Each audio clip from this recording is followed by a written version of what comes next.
Me escribió sorprendentemente para que presente su más reciente libro, publicado con Animal de Invierno, El fantasma nostálgico. Quedamos para encontrarnos en una antigua casa cultural de Barranco, donde él me contaría, rodeado de neblina y botellas de cervezas, la historia extraña y casi fantasmal de su vida en París y de un manuscrito que ganó el premio Tusquets sin ganárselo. Creo recordar que fue el día de su cumpleaños. Comenté en aquella presentación que este libro era un libro bipolar, no en el sentido patológico de la palabra, sino que en su cosmovisión o metafísica interna llevaba a construir el mundo en torno a dos entidades fundamentalmente opuestas, pero a la vez complementarias, que se entremezclan y retroalimentan como el yin y el yang, las dos caras de Jano, el dios de las puertas, de los comienzos y los finales, la vida y la muerte, el presente y el pasado, la presencia y la ausencia. Nunca más volví a ver a Carlos, pero no dejé de sentirme desde ese entonces rodeada por su extraña presencia y habitada por algún legado suyo. Varias veces me pregunté por qué y para qué me había buscado. Por ser yo francesa y filósofa, le recordaría su vida universitaria y bohemia en París. Habría encontrado en lo que había leído de mí alguna resonancia como sus propios fantasmas literarios.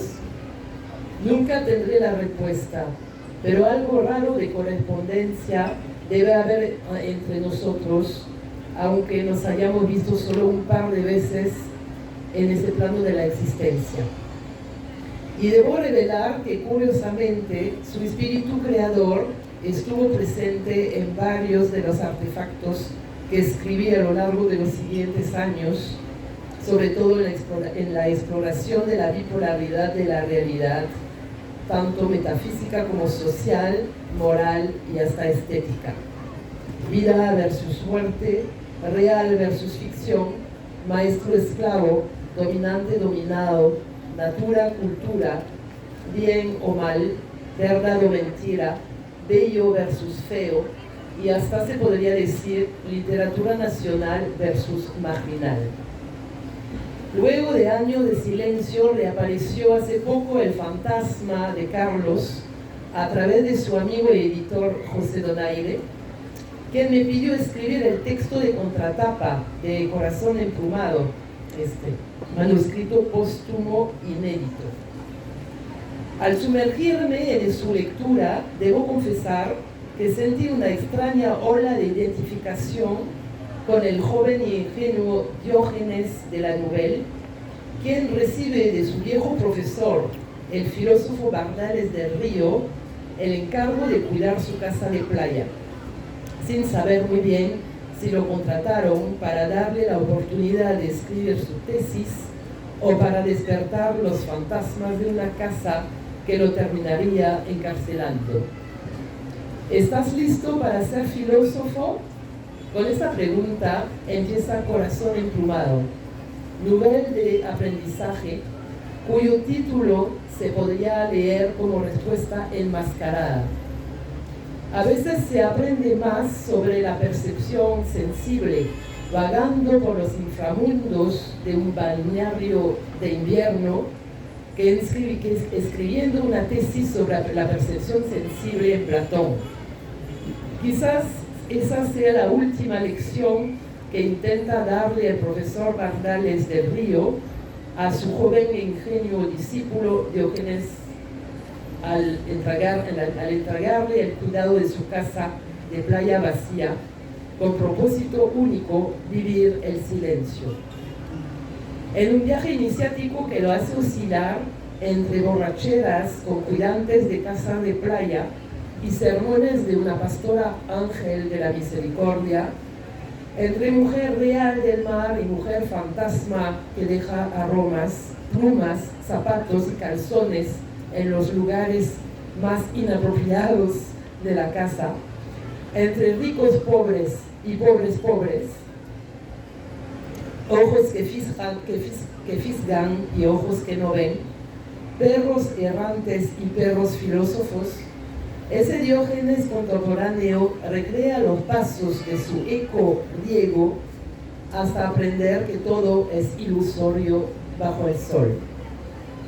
Buscando pistas para darle sentido al título de la novela, más allá de la educación sentimental del protagonista y de las plumas que no dejan de caer a lo largo de la novela, remonté a una anécdota que enfrentó Platón con Diógenes de Sinope, el filósofo griego de la escuela cínica del siglo IV a.C.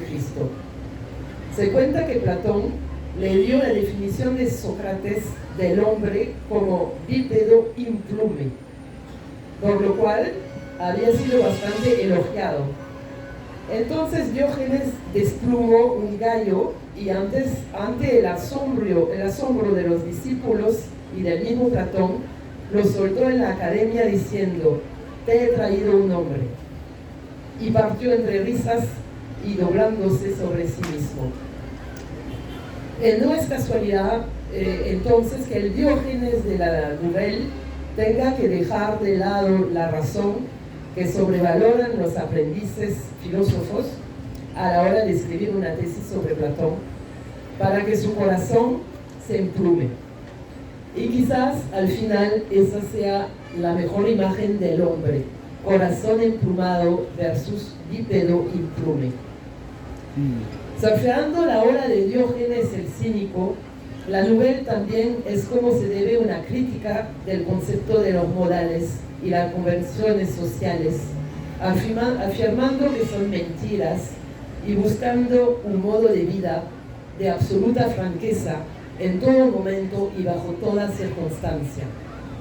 Cualquier tipo de sociedad explorada en la Nouvelle, que sea la de los ricos de verano, la de los ricos pobres o de los pobres de invierno, resulta ser un artificio humano generado por juegos de pequeños poderes que no concuerda con la verdad ni la virtud y que no puede hacer buenos o docentes a los hombres que participan de ella. De ahí que Diógenes sostuviera una luz sobre los rostros de los transeúntes en la plaza del mercado, afirmando buscar a un hombre honesto y genuino. Todos, según él, se encontraban atrapados en este mundo de ficción, insistiendo que era real y viviendo por eso en un estado de letargo. Casas, fantasmas, filósofos y playas son temas que en el universo de Carlos Calderón no tienen límites. Al empezar el viaje de la lectura de cada uno de sus libros, como en todo viaje iniciático, el que se atreve corre el riesgo de que el mundo conocido empiece lentamente a cambiar de apariencia, que las fronteras se borren poco a poco, que vayan apareciendo las anomalias, que se pierdan las cosas, que aparezcan otras y que nada más importe. Gracias a un lenguaje sencillo, fluido y poético como el mar, Carlos Calderón aplica el poder del chamán a la escritura y hace que la psique recree nuevos órdenes simbólicos fuera de la razón, que los sentidos se distorsionen para que ocurran las primeras visiones y alucinaciones. Entre sus manos, uno ya no sabe bien si lo vivido tiene lugar en la imaginación o en lo real. El tiempo también cambia su rumbo. Ya no hay pasado ni futuro, y entramos en un presente eterno en el que todo parece ser una repetición de lo mismo, una condena eterna a lo Sísifo. El legado de Carlos, al igual que el de Diógenes, radica seguramente en su habilidad para alumbrar oscuridades y que emprendamos por fin a reconocer las sombras que habitan nuestras casas, pensamientos y playas de verano. Larga vida a su fantasma. Muchas gracias.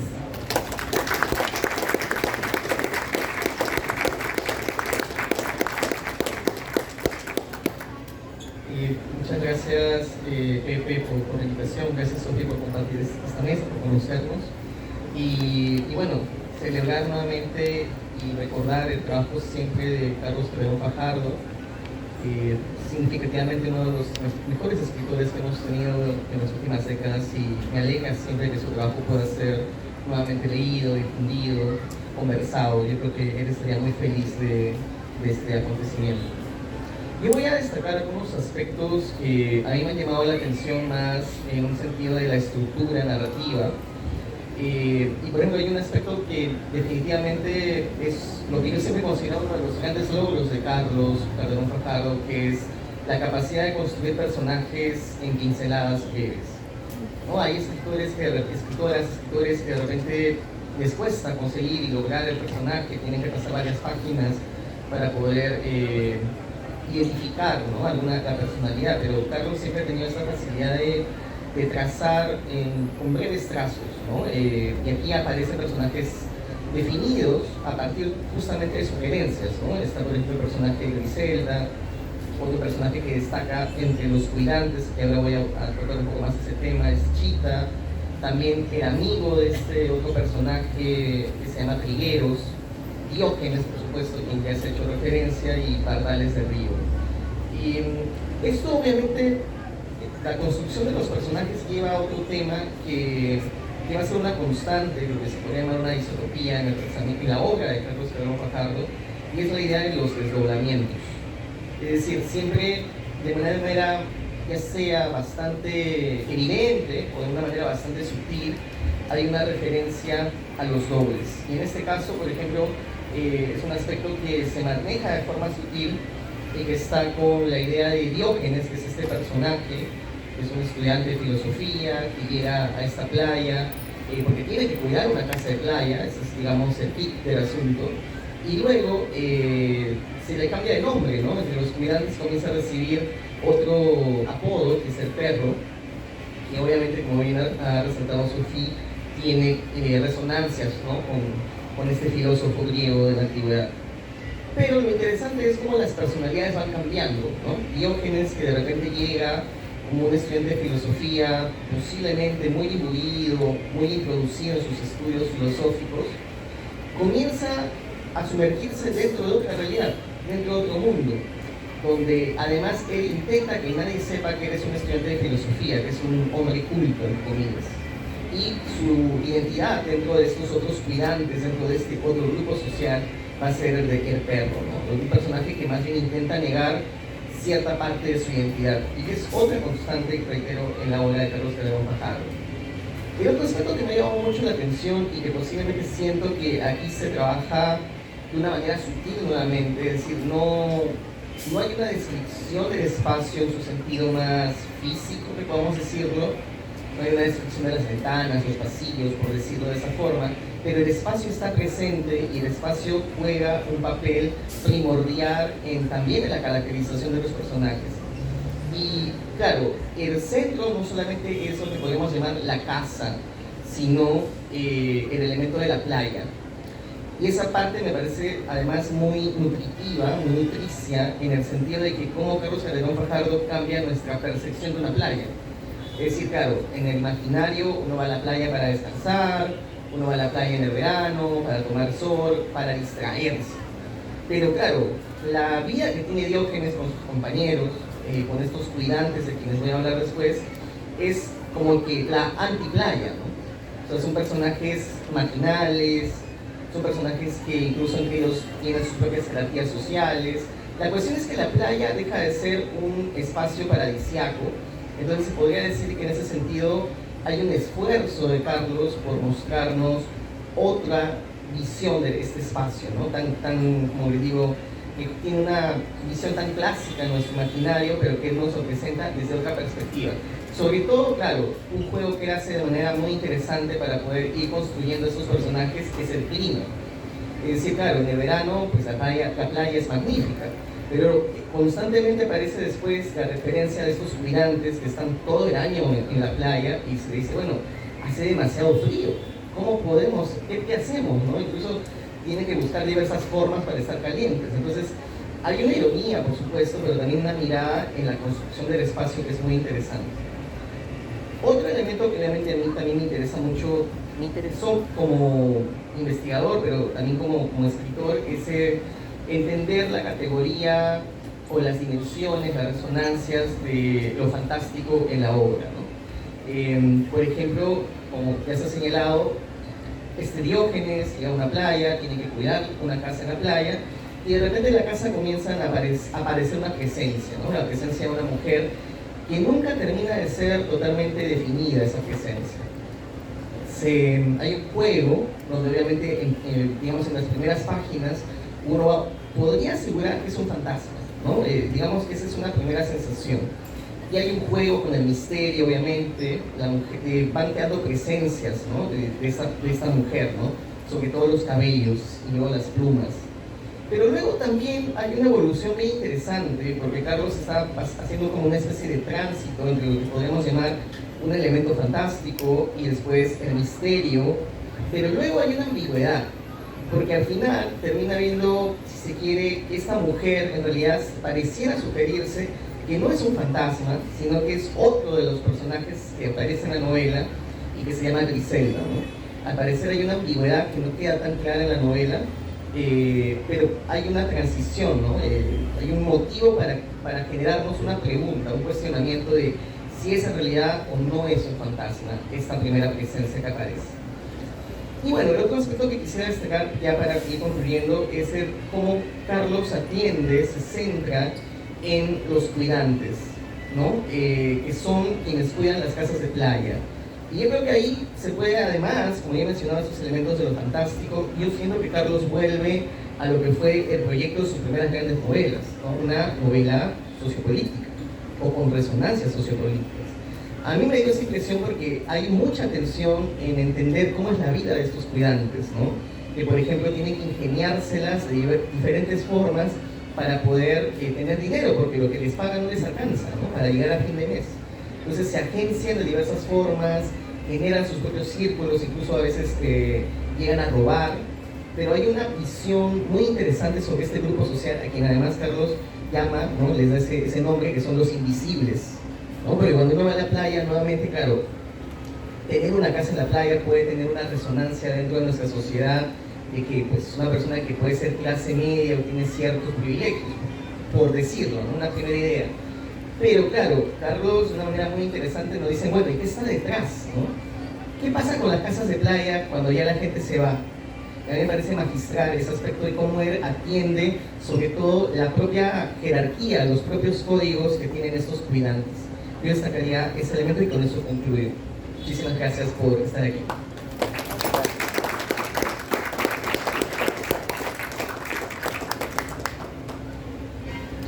Gracias, Sofi, gracias, Cristian, por sus apreciaciones. Definitivamente,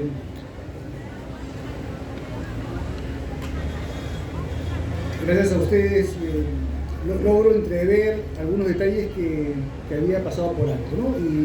Y eso es lo importante de actividades como esta, ¿no? Con comentarios tan lúcidos, tan meticulosos, uno no puede jugar más en un libro.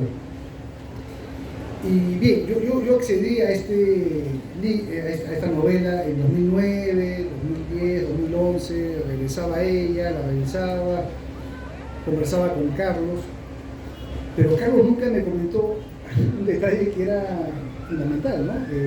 Que ya hace poco, bueno, hace meses que me enteré de esto, ¿no? Que hablando con Pablo, uno de los hijos de Carlos Calderón Fajardo, Pablo me habla de Ademir Flores, ¿no?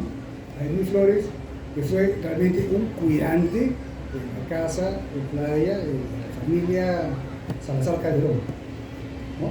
Que es un filósofo, Ademir Flores es un filósofo, y Carlos le prestó este espacio con una cuestión de reciprocidad andina, ¿no? Te doy el espacio y entonces tu tesis, ¿no? Y ese trasfondo real realmente cambió mi perspectiva de este libro, ¿no? Y me llevó a pensar cuánto de estas novelas sobre Sarah Ellen, por ejemplo, sea cierto, ¿no? De todos esos personajes que Carlos ha ido introduciendo con el tema de Sarah Ellen bueno, y otros libros más, ¿no? Y en realidad ya me pongo a revisar pues también los cuentos de Playa, de que Pestaña muere, y bueno, etc. ¿Hasta qué punto, y eso es algo que nunca conversé con Carlos, ¿no? Hasta qué punto la realidad, esa realidad pues, real y concreta, esos detalles, ¿no? Lo llevaba pues a ficcionar. Para mí fue una gran sorpresa enterarme de que Ademir Flores vivió una temporada, y lo lindo fue cuando se le convocó para que escribiera el prólogo del libro, y me gustaría leer algunos fragmentos de Ademir Flores, ¿no? que es filósofo, bueno, ya está graduado, vive en Buenos Aires, y... perdón, un segundo.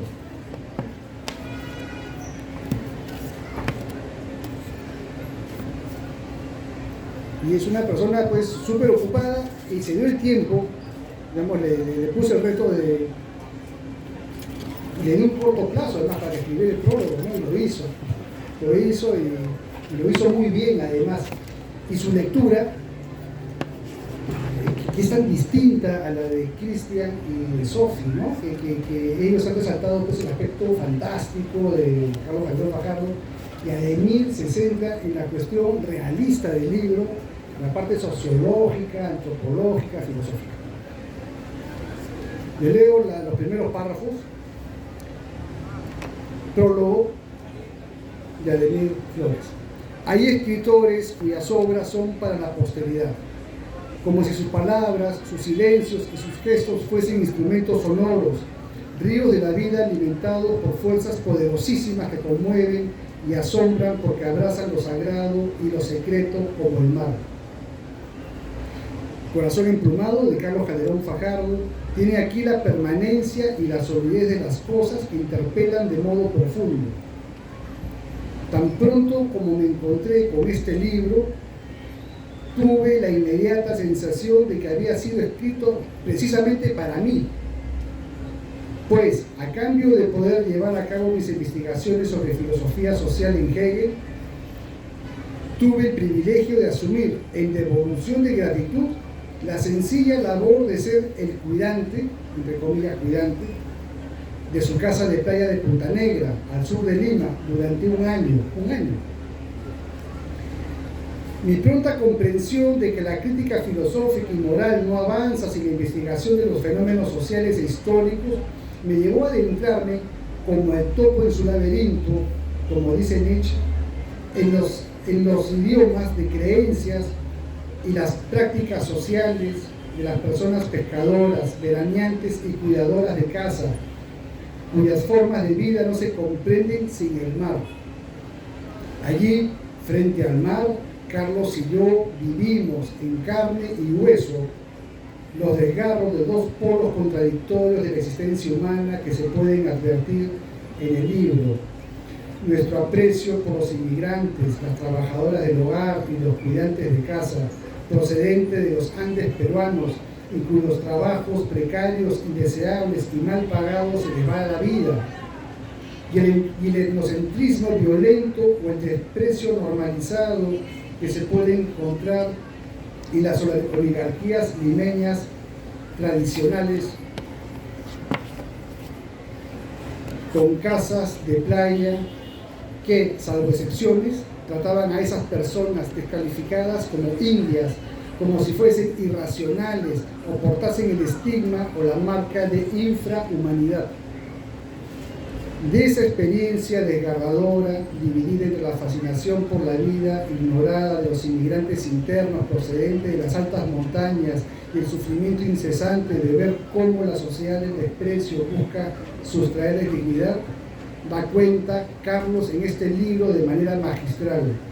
Los grandes escritores son nuestros delatores. Bueno, y sigue el prólogo, su prólogo maravilloso para un libro excepcional, ¿no? Yo estoy muy agradecido con Ademir, por estas palabras, con Sophie por el comentario de contraportada que lo ha desarrollado en su exposición, y con esta lectura de Cristian, que me imagino va a aterrizar en algunas semanas en una reseña para la revista Espinela, ¿no? Que ya está comprometida esa página.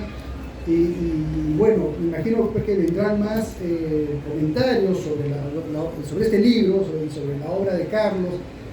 Sé que otros sellos van a publicar próximamente historias póstumas, ¿no? Libros póstumos de Carlos, y eso es importante, ¿no? Es importante porque, bueno, y además en la nota que ha salido hoy del Peruano me entero de dos cosas, ¿no? Que son cientos de versiones, decenas de versiones, y que Carlos se refería a mí como el alemán, ¿no? Eso me ha dado mucha risa. No lo sabía. Pero bueno, estoy muy contento con este libro, estoy muy agradecido con la familia de Carlos.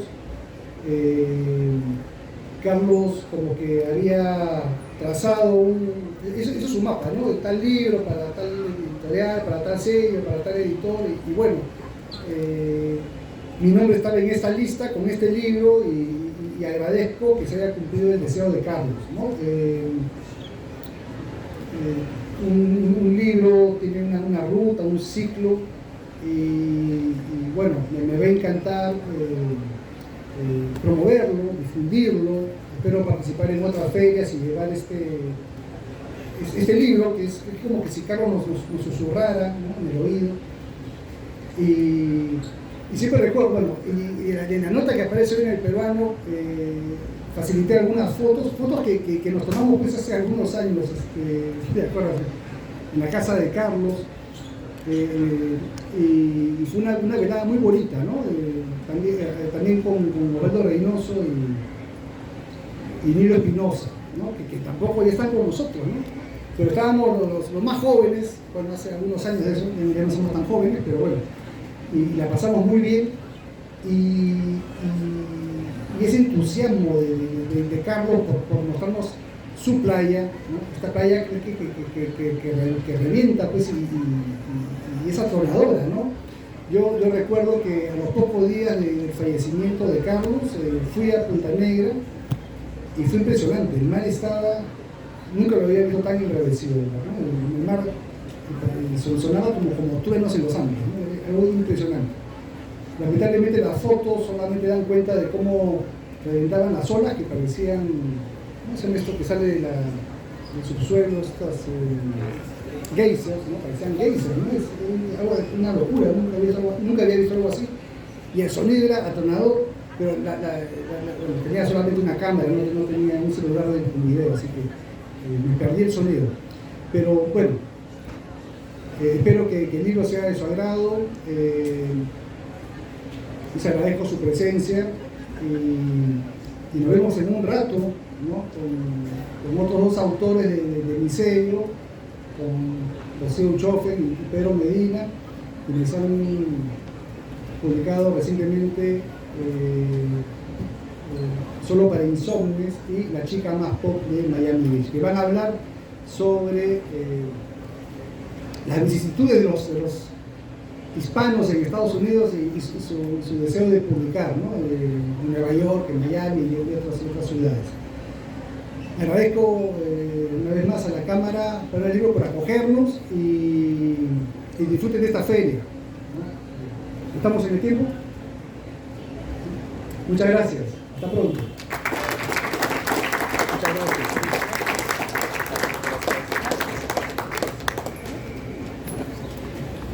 Una fotito. Parte de la Cámara Peruana del Libro, La foto, agradecemos sí. la participación.